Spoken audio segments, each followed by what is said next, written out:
بسم اللہ الرحمن الرحیم۔ السلام علیکم ناظرین، دنیا نیوز پر آپ دیکھ رہے ہیں پروگرام نقطہ نظر۔ میں ہوں آپ کا میزبان محمد اجمل جامی۔ اسٹوڈیوز میں تشریف رکھتے ہیں جناب مجیب الرحمان شامی صاحب۔ ڈالر ہے کہ مسلسل بے لگام آئے روز نئے ریکارڈ بنائے جا رہا ہے، سٹاک مارکیٹ بھی متاثر ہو رہی ہے، استحکام خواب بنتا جا رہا ہے۔ آج وزیر خزانہ مفتاح اسماعیل نے صحافیوں سے بات کی اور کہا کہ امید ہے ایک دو روز میں IMF پروگرام بحال ہو جائے گا۔ پروگرام بحال کیوں نہیں ہو رہا، تاخیر کس وجہ سے ہوئی، ذمہ دار کون ہے، اور اس کی وجہ سے جو اکانومی کو نقصان پہنچا ہے وہ کب تک درست کیا جا سکے گا؟ بہت اہم سوالات، اس پر ہم تفصیل سے آج بات کریں گے۔ دوسرا، صدر مملکت نے الیکشن ترمیمی بل اور جو نیب ترمیمی بل ہے اس پر دستخط کرنے سے انکار کر دیا ہے، جس کا رد عمل دیا یا صادق صاحب نے کہ عارف الوی صاحب کسی ایک جماعت کی نہیں بلکہ آئین کی انہیں پاسداری کرنی چاہیے۔ اور پھر سابق وزیر اعلیٰ عثمان بزدار، ان کے خلاف اینٹی کرپشن نے ایک مقدمہ درج کیا ہے جعلی الاٹمنٹ کا۔ اور پھر PTI کا مہنگائی مارچ جو کل ہوا پورے ملک میں۔ ان تمام موضوعات پر اظہار خیال کریں گے، شامی صاحب کا نقطہ نظر آپ کی خدمت میں رکھیں گے، لیکن شروع کرتے ہیں پروین شاکر سے۔ ان کا ایک شعر یاد آ گیا، آج میں نے ایک تصویر دیکھی ٹی وی پر، حسن رضا نے خبر بریک کی، علامہ جلیل شرک پوری صاحب جو ہیں وہ ملاقات کر رہے تھے حمزہ شہباز صاحب سے، تو پروین شاکر کا شعر یاد آ گیا، مصرع ان کا کہ وہ کہیں بھی لوٹا تو میرے پاس آیا، تو میرے پاس آیا۔ وہ کہیں بھی گیا، کہیں بھی گیا وہ کہیں بھی گیا، لوٹا تو میرے پاس تو آیا۔ میرے پاس آیا۔ بس ایک یہی بات ہے، اچھی میرے ہر جائے گی۔ تو میں نے سرخی اس کی آج پروگرام کے لیے رکھی ہے، حب بزدار سے عشق حمزہ تک کا سفر۔ ایک ڈرامے سے متاثر ہو گیا۔ نہیں، نہ یہ حب بزدار ہے نہ عشق حمزہ ہے۔ شرک پوری صاحب بیچارے بس ایک اللہ لوک آدمی ہیں، عرفان ہوا ہوگا، وہ اقتدار جو ہے نا اس سے جڑے رہنا مناسب سمجھتے ہیں، تو پہلے تحریک انصاف سے جڑ گئے تھے، جی بڑی خوشی کے ساتھ انہوں نے رجوع کیا۔ وہ پھر PMLN ان کو یاد آئی ہے۔ تو بہرحال چلیے، صبح کا بھولا شام کو آیا۔ مولوی غیاث الدین صاحب بھی تھے، شکرگڑھ ناروال والے۔ تھے کئی لوگ ایسے ہیں بیچارے۔ اب یہ جب شرک پوری صاحب جو ہے شامل ہوئے، یہ شامل کیا ہوئے، انہوں نے بزدار صاحب سے ملاقات کی تھی، تو جب اسمبلی میں آئے تھے تو مسلم لیگ نون کے جو ارکان اسمبلی تھے انہوں نے ان کا استقبال کیا تھا لوٹوں سے، تو بڑے بنائے تھے، ان غصے میں آئے تھے، تو اب انہوں نے غصہ تھوک دیا ہے۔ اچھی بات ہے، صبح کا بھولا اگر شام کو آیا۔ اب وہ دوست احباب اس پر سازشی تھیریاں بیچ رہے ہیں مارکیٹ میں، تو میں نے تو یہی عرض کی ہے پروگرام کے توسط سے بھی کہ چونکہ پہنچی ہوئی شخصیات ہیں تمام، تو ہو سکتا ہے انہیں عرفان ہوا ہو، ادراک ہوا ہو، خواب آیا ہو، خیال گزرا ہو۔ اب بزرگوں سے کیا چھیڑ، بالکل وہی بات، بالکل نہ چھیڑ ملنگا نو۔ بالکل ٹھیک ہے جی، چھوڑ دیے۔ اب دیکھیں، وہ ایک ہوتے تھے ہمارے مظفر گڑھ کے ابراہیم برق صاحب، ٹھیک، تو وہ مختلف سیاسی جماعتوں میں شامل رہے، یونینسٹ پارٹی میں بھی تھے، بعد میں مسلم لیگ میں آئے، ریپبلکن میں آئے، پھر پیپلز پارٹی میں شامل ہو گئے۔ تو جب پیپلز پارٹی میں شامل ہوئے تو پیپلز پارٹی کے جیلے بھی بڑے منہ زور ہوا کرتے تھے صحیح۔ ایک زمانے میں، جس طرح آج کل PTI کے جنگجو ہیں، تو ذوالفقار بھٹو صاحب جو تھے وہ مظفر گڑھ میں یا ملتان میں کارکنوں سے خطاب کر رہے تھے، تو کارکنوں نے شور مچا دیا کہ یہ ابراہیم برق صاحب جو ہیں کیوں ان کو آپ نے شامل کیا پارٹی میں، اور تو برق صاحب کھڑے ہو گئے، ان کے حضور میں نے آج تک پارٹی نہیں بدلی، نہیں بدلی تو پھر میں آج تک حکومت کی پارٹی میں رہا ہوں، بس زبردست۔ یہ حکومت ہے جو پارٹیاں بدل لیتی ہے، میں نہیں بدلتا، میں نہیں بدلا۔ میں تو حکومتی پارٹی کا حصہ، تو بس یہ پھر تو اچھی والی دلیل بات ہے، یہ، مگر یہ اچھی جو دلیل ہے۔ شرک پوری ہے نا، یہ سادہ لو شخص بھی ہیں، اللہ لوک آدمی ہیں، ایک بڑی خانقاہ سے جی جی، کچھ وابستگی بھی ہے، اگر اسی لیے احترام سجادہ نشین نہیں ہے، جی، احترام اسی لیکن لیے بہرحال ان ملوز سے خاطر رکھا کوئی نسبت تو ہے نا۔ بالکل ہے۔ تو بہرحال میرا خیال ہے جو انہوں نے سجدہ صاف جو ان کا ہے نا اسے قبول کر لیا جائے۔ جب حمزہ صاحب نے قبول کر لیا ہے تو ہمیں کیا، بالکل ٹھیک ہو گیا سر۔ میاں بیوی راضی ہاں جی، تو کیا کرے گا قاضی۔ ہاں ٹھیک۔ آج سر حماد اظہر صاحب کو میں نے زحمت دی تھی، انہیں کا میسج آیا ہوا تھا ابھی، کیونکہ ہم نے ان سے بات کرنی تھی ملکی موجودہ اقتصادی صورتحال پر۔ مصروف ہو گئے وہ، نہیں آ رہے ہیں، تشریف لا رہے ہیں، اور پھر جو سٹاک مارکیٹ کی صورتحال رہتی ہے، مندی رہتی ہے، ڈالر آئے روز نئے ریکارڈ بنائے جا رہا ہے، IMF پروگرام کی انسرٹینٹی ہے، خبر لگی انگریزی اخبار میں کہ شاید اس میں تعطل ہے اور امریکی مدد بھی مانگی گئی. پھر آج انہوں نے مفتاح اسماعیل صاحب نے کہا, وہ تو کہتے ہیں 1-2 روز کی بات ہے. دیکھیے مفتاح صاحب کیا فرما رہے تھے, پہلے یہ بات سن لیتے ہیں. اللہ تعالیٰ کی ذات سے امید ہے کہ 1-8 دن کے اندر ہی ہو جائے گا. IMF کا تنخواہ بڑھانے سے کوئی تعلق نہیں ہے ہمارے, as long as we have the پیسے, اور 12 لاکھ روپے کے اوپر جو ہے تنخواہ پہ وہ انشاءاللہ تعالیٰ وہ بات ہوگی. ٹیکس ایگزمپشن کا بتا دیں کہ 12 لاکھ وہ انشاءاللہ تعالیٰ ان کو فنڈامنٹل پروٹیکٹ کریں گے. سر 47 بلین کا جو ریلیف دیا ہے اس میں کچھ کمی ہوگی کس میں؟ انکم ٹیکس ریلیف 47 بلین کو. صاحب ثروت لوگ ہیں ان کے اوپر ٹیکس لگے گا, لیکن غریب عوام کو ریلیف نہیں. آج بھی ڈالر نے نیا ریکارڈ بنایا ہے, 210 تک جا پہنچا ہے. دیکھیں ڈالر جو مہنگا ہو رہا ہے اس سے ہر چیز نہیں, اس سے ملکی قرضے جو ہیں ان میں 32 ارب کا اضافہ ہو چکا ہے. ہمارے لیے تو اخبار کی جو نیوز پرنٹ ہے نا, ہاں, اس کی قیمت اتنی بڑھ گئی ہے کہ اخبار چھاپنا مشکل ہو گیا. اور پھر یہ دیکھیے کہ 32 ارب قرضوں میں اضافہ ہوا, اور اس کے ساتھ ظاہر ہے ساتھ کہ اب مفتاح صاحب ان یہ 2 ماہ میں سر 29 روپے مجموعی طور پر 1-2 روز میں ہو جائے گا معاملہ. اور آثار مگر نظر نہیں آ رہے, جو تبصرہ نگار ہیں ان کو تو کوئی بات سمجھ میں نہیں آ رہی. بالکل نہیں آ رہی. وہ تو کہہ رہے ہیں کہ مستقبل قریب میں یعنی جلد از جلد یہ معاملہ ہونے کا امکان نہیں ہے. حماد اظہر صاحب بہت شکریہ, بجٹ ہے آپ نے پروگرام کو جوائن کیا, خوش آمدید کہتے ہیں آپ کو. شامی صاحب بھی تشریف رکھتے ہیں. شامی صاحب چلیے. حماد صاحب السلام علیکم. وعلیکم السلام جی. حماد صاحب ہم نے کہا کہ بہت عرصے کے بعد آپ سے شرف حاصل ہو جائے گفتگو کا. نہیں, آپ تو جب بھی حکم کرتے ہیں میں حاضر ہو جاتا ہوں. بہت مہربانی آپ کی. آپ فرمائیں یہ ہو کیا رہا ہے؟ ہر روز ڈالر جو ہے اس کی قیمت بڑھ رہی ہے, روپیہ گر رہا ہے, قیمتیں بڑھ رہی ہیں. آپ کو کیا مشورہ دیں گے آپ؟ دیکھیں, یہ بہت ضروری ہوتا ہے ایسی صورتحال میں کہ جو فائنانس منسٹر ہے یا جو حکومت وقت ہے اس کی بات کی منڈیوں کے اندر کریڈیبلٹی ہو. کیونکہ جو بھی آپ پالیسی ایکشنز لیتے ہیں اس کا براہ راست اسی وقت تو اثر آتا نہیں. اس کا اثر جو ہے وہ کچھ مہینوں بعد, کوارٹرز کے بعد آتا ہے, لیکن مارکیٹ اپنے آپ کو ایڈجسٹ کر لیتی ہے ان اعلانات کی بنیاد پہ, ان پالیسی ایکشنز کی. اس وقت ہمیں یہ دیکھنے میں نظر آ رہا ہے کہ مارکیٹ کو کسی بھی طرح سے, صرف میں یہ آپ کی لوکل مارکیٹ کی بات نہیں کر رہا, میں ابھی بیرونی مارکیٹ کا بھی آپ کو بتاتا ہوں کہ مارکیٹس کو کسی بھی طرح سے موجودہ حکومت جو اقدامات اٹھا رہی ہے ان پہ کانفیڈنس نہیں ہے اور ان کی ایبلٹی پہ. اب آپ دیکھیں یہ صرف معاملہ کرنسی مارکیٹ میں نہیں ہے. آپ کے جو یورو بانڈز ہیں جو مارچ تک 6% پہ آپ بورو کر رہے تھے, وہ اب ان کی 25 سے 30% پہ بورنگ چلی گئی ہے. یعنی انٹرنیشنل مارکیٹس بھی ایک رسک پریمیم جو ہے وہ چارج کر رہی ہیں. اور اس وقت بھی یہ ہے کہ دیکھیں لوگ جو ہیں وہ ڈالرائزیشن کی طرف جا رہے ہیں. ہم بالکل اس نہج کے قریب ہیں کہ جہاں پہ خدا نہ خواستہ پینک اتنا زیادہ گرفٹ کر لیتا ہے مارکیٹ کو کہ پھر پالیسی ایکشنز کمپلیٹلی انفیکٹو ہو جاتے ہیں. اور مجھے ڈر ہے کہ ہم تیزی سے اس طرف بڑھ رہے ہیں. تو اس میں کوئی آپ کی بھی کوئی ذمہ داری ہے؟ آپ کیا سجیسٹ کریں گے؟ کوئی اقدام تو آپ کو بھی کرنا چاہیے کہ آپ صرف دیکھتے رہیں گے خاموش تماشائی بن کر.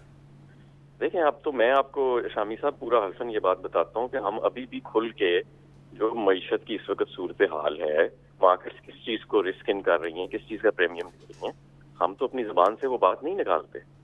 ہم تو گھما پھرا کے بات کرتے ہیں اس معاملے کے اوپر کہ زیادہ منڈیوں میں پینک نہ پھیلے. اب آپ دیکھیں نا, آپ نے ڈی ویلیویشن کی بات کی اپنے تعارفی کلمات میں, اس کا ایکچوئل امپیکٹ تو 1 مہینے 2 مہینے کے بعد آتا ہے, لیگ کے بعد آتا ہے, کیونکہ وہ جو سامان ہوتا ہے ہائی سیز پہ وہ 1-2 مہینے بعد پہنچتا ہے. اسی طرح اگلے مہینے جو بجلی اور گیس کے نرخ بڑھنے ہیں تو آپ کا جو انفلیشن ریٹ ہے جو اگلے ماہ وہ اس کی ایوریج نکلے گی, وہ بڑی خوفناک ہے. تو یہ ساری چیزیں دیکھیں. اور پھر اب IMF کے اوپر ہمیں سمجھ نہیں آ رہی, پہلے تو انہوں نے سارا ہم پہ ڈال دیا کہ جی یہ آئل سبسڈی کی وجہ سے IMF کا پروگرام نہیں ہو رہا. اب آئل سبسڈی آپ نے ختم کر دی ہے, تو اب IMF کا پروگرام جو ہے یہی میرا آپ سے سوال ہے کہ ان کا اعتراض یہ ہے حکومت کا کہ آپ لوگوں نے اپنے ٹینیور کے آخر میں جو IMF کے ساتھ کمٹمنٹ تھی اس کے اکارڈنگلی فیول کے اوپر وہ نہیں چارجز لیے جو لینے چاہیے تھے, بڑھائی نہیں قیمت جو بر وقت بڑھانی چاہیے تھی بلکہ سبسڈی دے دی. اور پھر بعد میں جب ان کے پاس حکومت آئی تو IMF کے ساتھ اثر نو معاملہ فہمی کرنا پڑی. دونوں کا جواب دیجئے گا کہ اب کیوں مشکل ہے اس سبسڈی کو ہٹائے جانے کے باوجود بھی IMF پروگرام کیوں نہیں بحال کر پا رہا آپ کی دانش میں؟ دیکھیں, IMF کے ساتھ کوئی ایک particular level of oil prices یا فیول پرائسز طے نہیں ہوا. البتہ فسکل ڈیفیسٹ کا ایک انویلوپ ضرور طے ہوتا ہے, اور اگر 300 ارب 10,000 ارب کے بجٹ میں سے آپ ان کو شو کر دیتے ہیں کہ آپ خسارہ بجٹ کا خسارہ بڑھائے بغیر آپ اس کو ایلوکیٹ کر رہے ہیں فیول سبسڈی کے لیے, تو وہ اس پہ راضی ہو جاتے ہیں. یورپین ممالک جو کہ بورڈ ممبرز ہیں اس کے اندر IMF کے اندر ان کے اپنے ممالک کے اندر اس وقت فیول سبسڈی تقریباً ہر جگہ چل رہی ہے. تو ہماری جو ہے وہ فل پاس تھرو کا انہوں نے ایک بیانیہ بنایا نواز لیگ نے کہ جی پتہ نہیں کوئی 300 روپے کی قیمت طے کر کے, حالانکہ ایسی کوئی بات نہیں ہے. دوسرا جو آپ کے سوال کا حصہ ہے وہ یہ کہ دیکھیں اب خود انہوں نے یہ بیانیہ بنایا کہ جی جب یہ فیول پرائسز کے پہ ہم سبسڈی ختم کر دیں گے تو پھر IMF کا پروگرام ہو جائے گا. تو اب کیوں نہیں ہو رہا IMF کا پروگرام؟ اب آج آپ نے ایک غیر ذمہ دار بیان اور ہمیں دیکھنے میں آیا کہ جی IMF جو ہے وہ امریکہ جو ہے امریکہ ہماری مدد کرے, معاونت کرے IMF سے پروگرام کرنے کے. پاکستان کی تاریخ میں کبھی ایسا بیان پہلے سامنے نہیں آیا کہ, اور میرا خیال ہے IMF کو بھی شرمندہ کیا ہوگا انہوں نے اس بیان میں. آئی نو ہاؤ IMF ورکس. ان کے لیے بھی یہ بیان کوئی انہوں نے اس کو شرمندگی کے بغیر نہیں لیا ہوگا, ان کو بھی آکورڈ پوزیشن میں اس بیان نے پٹ کیا ہوگا. تو ہمارا صاحب آپ کے دور میں کبھی ایسا ہوا کہ یعنی IMF کا معاملہ جو ہے مختلف ملکوں سے زیر بحث آیا ہو یا امریکہ سے آپ نے کوئی رابطہ کیا ہو, تو یہ کیسے یعنی کیا ضرورت محسوس ہوئی؟ ہمارے دور میں تو کبھی ایسے نہیں ہوا. ہمارے دور میں تو ٹیبل پہ IMF کا جو بورڈ ہوتا تھا ان کے ساتھ مذاکرات ہوتے تھے, یا مینیجنگ ڈائریکٹر جو IMF کے تھے اور ابھی موجودہ خاتون ہیں ان سے وزیر اعظم صاحب وقتاً فوقتاً ضرور ٹیلی فون پہ بات کرتے تھے. اور ہر دفعہ جب ریویو ہوتا تھا, جو ریویو ہر کوارٹر میں ایک ریویو ہوتا ہے IMF کا, اور اس ریویو کے اندر آپ تمام ٹارگٹس کو ری الائن کر سکتے ہیں. آپ یہ دیکھیں IMF پروگرام کے اندر رہتے ہوئے ہم نے کووڈ کا, کیونکہ ایک وبا آئی اور وہ کوئی پریڈکٹ نہیں کر سکتا تھا, ہم نے پورا سال جو IMF کے بینچ مارکس تھے ہم نے وہ نہیں ان کو امپلیمنٹ کیا, کیونکہ اس کی وجہ یہ تھی کہ کوئی ہم نے ٹیکس نہیں لگایا, ہم نے کوئی پرائس ایڈجسٹمنٹس نہیں کی, اور ہم نے بہترین معیشت چلائی. ہمارا خسارہ بھی کنٹرول میں رہا اور ہم 5.5% گروتھ پہ بھی رہے. اور IMF نے باقاعدہ, میں نے خود جب میں بریفلی بنا تھا فائنانس منسٹر, میری مینیجنگ ڈائریکٹر IMF سے بات ہوئی تو انہوں نے تعریف کی تھی کہ بہت اچھا آپ نے باقی ممالک کے لیے بھی ایک ایگزامپل کے طور پہ یعنی آپ سمجھتے ہیں اگر آپ کی حکومت رہتی تو IMF کا پروگرام بحال ہو جاتا؟ بالکل میں سمجھتا ہوں بہت سارے مسائل جو ابھی ہمیں فیس ہیں, ہمیں یہ مسائل ووٹ آف نو کانفیڈنس کے آنے سے پہلے فیس نہیں تھے. یہ دیکھیں چیلنجز تو ہر وقت ہوتے ہیں معیشت کو, ہر معیشت کو ہوتے ہیں آج کل کے دور میں, لیکن یہ جو ابھی موجودہ کرائسس ہے اس کی تو ہمیں دور دور تک کوئی ایسی نوید نہیں. ہمارا صاحب اگر حکومت ختم نہ ہوتی, آپ کا تسلسل ہوتا, تو جو آخری کوارٹر میں آپ نے فیول سبسڈیز دیں کیا وہ ابھی تک جاری رہتی ہیں یا آپ بھی ہٹانے پہ مجبور ہوتے؟ ہم ہٹانے پہ اس لیے مجبور نہ ہوتے کہ ایک تو ہم نے اس کی مکمل اکاؤنٹنگ IMF کو دی کہ یہ 300 ارب جو ہے یہ 10,000 ارب میں سے جون اینڈ تک ہم نے کہاں سے لے کے آنا ہے. دوسرا, روس سے ہم نے اپریل کے اندر کنسائنمنٹس لانا شروع کر دینی تھی, جس سے ہمیں شاید یہ 300 ارب بھی دینے کی ضرورت نہ پڑتی سبسڈی میں. اب آپ دیکھیں انڈیا میں کیا ہو رہا ہے. انڈیا کے ریفائنرز صرف اپنے لیے کروڈ آئل منگا کے ریفائن کر کے اپنی مارکیٹ میں نہیں بیچ رہے, انہوں نے سستا کروڈ آئل منگا کے. روس کے ساتھ کوئی باقاعدہ ایگریمنٹ ہو چکا تھا یا ابھی ابتدائی معلومات تھی, ابتدائی ہماری ابھی بات چیت چل رہی تھی, لیکن ایک اچھے نوٹ پہ بات چیت چل رہی تھی. اور کیونکہ ہماری حکومت پھر ڈیزالو ہو گئی اپریل شروع ہوتے ہی, تو اس کے بعد وہ بات چیت ہم نہیں جاری رکھ سکے, ہماری حکومت ختم ہو چکی تھی. لیکن یہ آپ یہ بھی یہ یاد رکھیں کہ مارچ کے مڈل میں روس کا ڈسکاؤنٹ جو ہے وہ وائبل ہوا ہے پاکستان کے لیے. تو فروری کے مارچ کے مڈل سے لے کے ہم نے ایک دن کا بھی ناغہ نہیں کیا کسی بھی اس چیز میں. 2 دفعہ وزیر اعظم عمران خان نے روس کے معاملے کے اوپر میٹنگ خود چیئر کی, جس میں تمام سٹیک ہولڈرز موجود تھے. ہمارا وہاں ماسکو میں سفیر سے مسلسل رابطہ تھا. ماسکو کے سفیر نے مجھے کہا کہ وہ آپ سے یہ لیٹر مانگ رہے ہیں, اور میں نے ایک دن کے وقفے کے بغیر بھی وہ لیٹر اگلے دن ان کو بھجوا دیا. لیکن اس کے 2-3 دن بعد یہ ہماری حکومت یہ ہمارے لیے ممکن ہے کہ ہم روس سے تیل لے سکیں, یعنی کوئی پابندی کو ہمارے اوپر تو نہیں لگ جائے گی؟ کسی قسم کی کوئی سینکشنز نہیں ہے روس کے اوپر. یورپین ممالک بھی ابھی تک لے رہے ہیں, اور میں آپ کو بتاؤں کہ انڈیا لے رہا ہے, سری لنکا لینا شروع کر رہا ہے, ایون بنگلہ دیش نے اب تقریباً معاہدے کے وہ قریب پہنچ چکا ہے. اور میں آپ کو یہ بھی بتاؤں کہ روس نے اس سال جو رپورٹس آ رہی ہیں, اکانومسٹ کی رپورٹ ہے, روس نے اس سال پچھلے سال سے زیادہ تیل بیچا ہے باقی ساری دنیا کو. تو اگر روس دنیا کو تیل نہیں بیچ پا رہا تو یہ کون سے ممالک ہیں جو پچھلے سال سے بھی زیادہ تیل روس سے خرید چکے ہیں؟ ظاہر ہے وہ بیچ رہا ہے تیل. اچھا ہمارا صاحب جاتے جاتے یہ فرمائیے گا کہ جب ایک بہت بڑا اپوزیشن لیڈر جس کی مقبولیت بھی ہے وہ ملکی اقتصادی صورتحال پر تبصرہ کرتے ہوئے کہے کہ ہم شری لنکا کی جانب ڈیفالٹ ہونے کی جانب بڑھ رہے ہیں, جو ایک تو گورنمنٹ کے اپنے میئرز کے اوپر تنقید کی جا سکتی ہے کہ اس سے استحکام نہیں آ رہا, اسٹیبلٹی نہیں آ رہی, لیکن آپ کی بہت بڑی جماعت سابق وزیر اعظم جب یہ بار بار شری لنکا ماڈل کی ڈیفالٹ ہونے کی بات کریں گے تو اس سے بھی تو عدم استحکام پیدا ہوگا, اس سے بھی تو ٹرسٹ ڈیفیسٹ پیدا ہوگا, یا نہیں؟ دیکھیں میں تو ابھی بھی آپ کو بتا رہا ہوں کہ ہم ہر ممکن کوشش کر رہے ہیں کہ کوئی ایسی گفتگو نہ کریں کہ مارکیٹ جو ہیں اس کے اوپر نیگیٹو اثر پڑے. حالانکہ ہمارے دور کے اندر ڈالر جو تھا اس کے اوپر روزانہ پریس کانفرنسز ہوتی تھیں, معیشت کے سینٹیمنٹ کو خراب کرنے کے لیے ڈیلی پریس کانفرنس ہوتی تھی. میں بھی روزانہ یہ جو 1-2 روپے ڈالر گر رہا ہے اس کے اوپر پریس کانفرنس کر سکتا ہوں, آگے پریڈکشنز کر سکتا ہوں, اور یہ سارا کچھ ہمارے دور میں ہوتا تھا, ایسے نہیں کہ نہیں ہوتا تھا. لیکن ہم تو ابھی بھی کوشش کر رہے ہیں, لیکن ہمارا یہ بھی فرض ہے کہ ہم احتیاط جو ہے اور جو اس وقت ملک میں ہو رہا ہے وہ بھی لوگوں کو بتائیں. آخر اگر سب کچھ ہی چھپا دینا ہے ایک میز کے نیچے کہ جی عدم استحکام نہ ہے, تو کچھ ذمہ داری حکومت کی بھی تو بنتی ہے.